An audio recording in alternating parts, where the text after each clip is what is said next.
Hello बच्चों, नमस्ते। आज अपन पढ़ेंगे तराइन के द्वितीय युद्ध में पृथ्वीराज चौहान की पराजय के कारण। जैसा कि आपने देखा था कि तराइन के पहले युद्ध में पृथ्वीराज चौहान जीत गया था और मोहम्मद गोरी हार गया था, लेकिन दूसरे युद्ध में पृथ्वीराज चौहान हार गया था और मोहम्मद गोरी जीत गया था।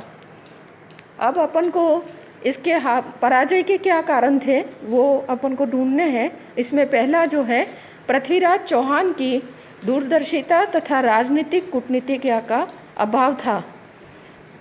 पृथ्वीराज चौहान में दूरदर्शिता तथा राजनीतिक कूटनीतिज्ञता का अभाव था। उसने पड़ोसी राजाओं से मैत्री संबंध बनाए रखने का प्रयास नहीं किया, बल्कि युद्ध कर गढ़वालों, चंदेलों, चालुक्यों से शत्रुता मोल ले ली थी।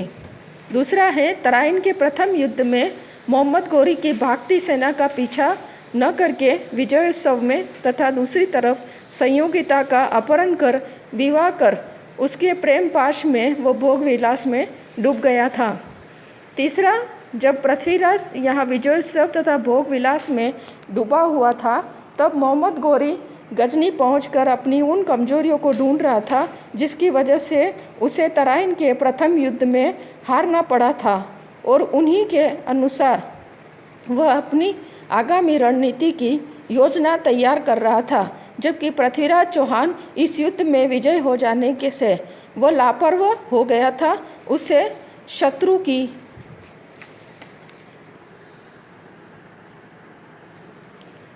आगामी योजना का तनिक भी भय सता नहीं रहा था, इसलिए शत्रु सेना की योजना से बेखबर रहकर विजयोत्सव मनाने व भोग विलास में डूबा रहा तथा रणनीति पर ध्यान नहीं दिया। इस हेतु उसे माफ़ नहीं किया जा सकता। यदि पृथ्वीराज इस बार तराइन के प्रथम युद्ध में जिस तरह से उसने तैयारियां की थी वैसी तैयारी करता, शत्रु पक्ष की आगामी रणनीति को ध्यान में रखकर अपनी रणनीति को तय करता, तो एक बार गढ़वाल नरेश जयचंद्र को जैसे तैसे मनाकर अपने साथ लेता, जो उसकी पुत्री को भगाने व पृथ्वीराज से उसके साथ विवाह करने से नाराज़ था, तो शायद वह दूसरी बार हारता नहीं। परंतु उसने ऐसा नहीं किया, इसलिए जयचंद्र ने मोहम्मद गोरी से हाथ मिलाकर इस युद्ध में उसका साथ दिया। चौथा था, मोहम्मद गोरी द्वारा अपनी सेना को 5 भागों में बांटकर एक टुकड़ी को रिजर्व रखना, जिसने थकी हारी राजपूत सेना पर युद्ध करके उसके हौसले पस्त कर दिए। पांचवा था, पृथ्वीराज के वीर सेनापति खांडे राव का मारा जाना, जिससे राजपूत सेना के उत्साह भंग हो गए थे और स्वयं पृथ्वीराज को भी मैदान छोड़कर भाग जाना पड़ा था। पृथ्वीराज चौहान के बाद उसके उत्तराधिकारी गोविंदराज।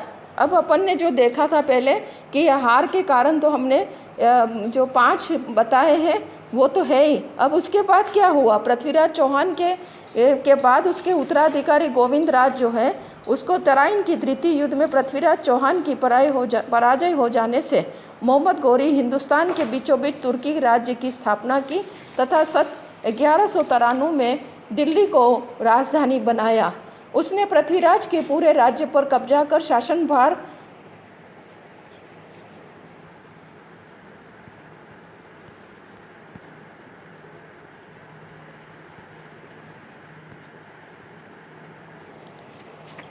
हाथ में लेना उपयुक्त नहीं माना, इसलिए उसने पृथ्वीराज के पुत्र गोविंदराज को सामंत की हैसियत से अजमेर की गद्दी तथा खांडे राव के उत्तराधिकारी तोमर राजकुमार को दिल्ली की गद्दी पर बिठाया।